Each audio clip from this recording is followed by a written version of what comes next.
Desain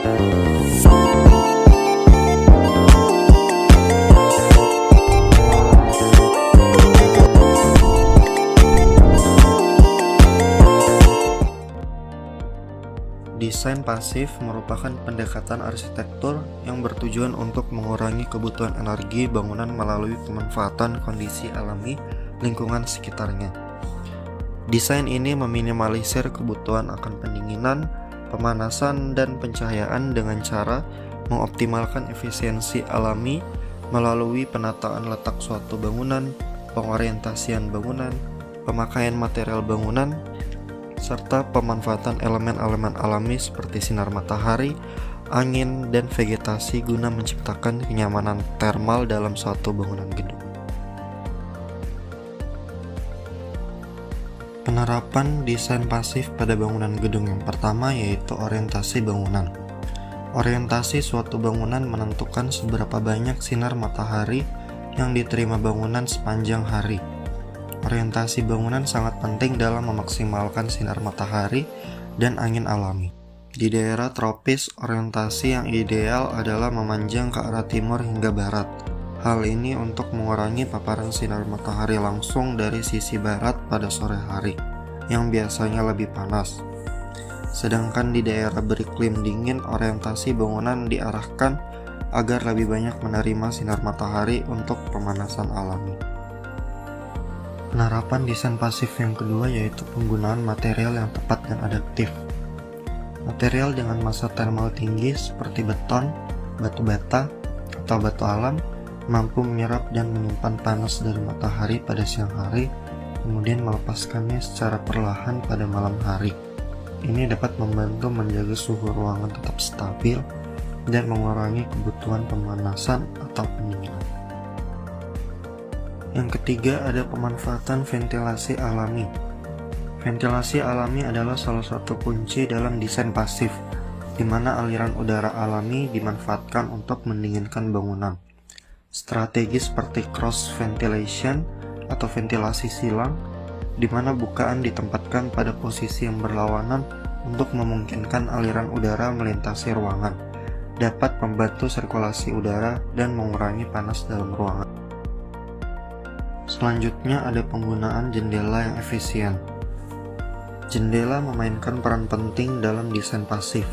Penempatan jendela di sisi yang tepat dapat memaksimalkan cahaya alami, mengurangi kebutuhan pencahayaan buatan, dan pada saat yang sama memungkinkan ventilasi alami.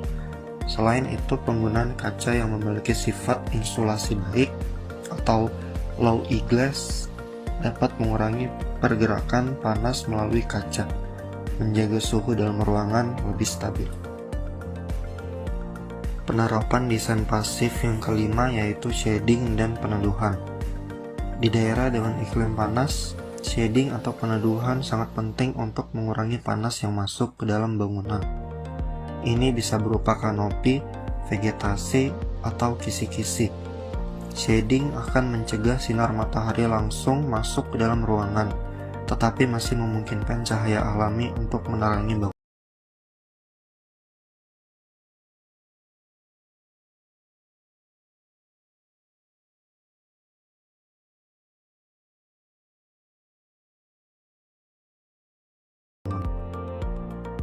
Yang keenam ada pemanfaatan vegetasi. Vegetasi digunakan secara strategis untuk mengatur suhu bangunan. Pepohonan dan tanaman dapat memberikan naungan alami, mengurangi panas matahari langsung yang mengenai bangunan, serta membantu meningkatkan kualitas udara dan menciptakan mikroklimat yang lebih nyaman di sekitar bangunan.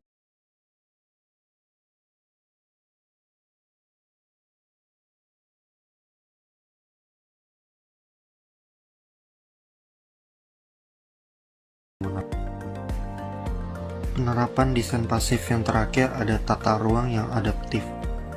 Desain tata ruang yang fleksibel juga penting dalam penerapan desain pasif.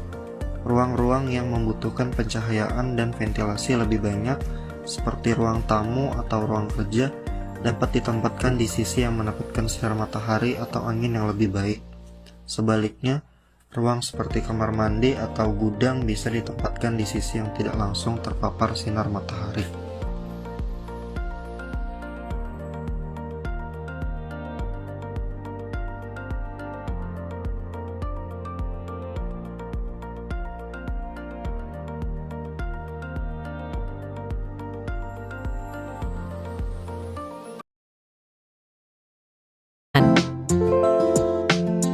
Berikutnya merupakan penerapan air conditioner AC dengan cara memasukkan udara ke dalam ruangan melalui evaporation, absorption of heat, compression, condensation, expansion, cycle repeats, pengaturan suhu dan kelembapan. Lalu berikutnya merupakan rainwater harvesting dengan cara memanfaatkan air hujan melalui proses pemfilteran.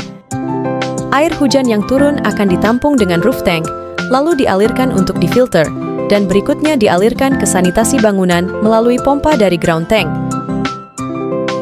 Lalu selanjutnya, merupakan teknologi tingkat tinggi atau high-tech building dengan penerapan transportasi dalam gedung seperti lift dan eskalator.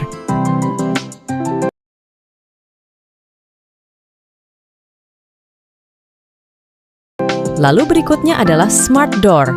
Smart door ini meliputi smart locking door untuk peningkatan keamanan pengguna. Lalu ada automatic door yang ada di lobi hotel yang dilengkapi dengan sensorik.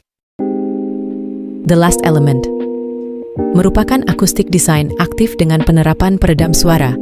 Metode ini dilakukan dengan cara memasang panel dinding dan langit-langit atau plafon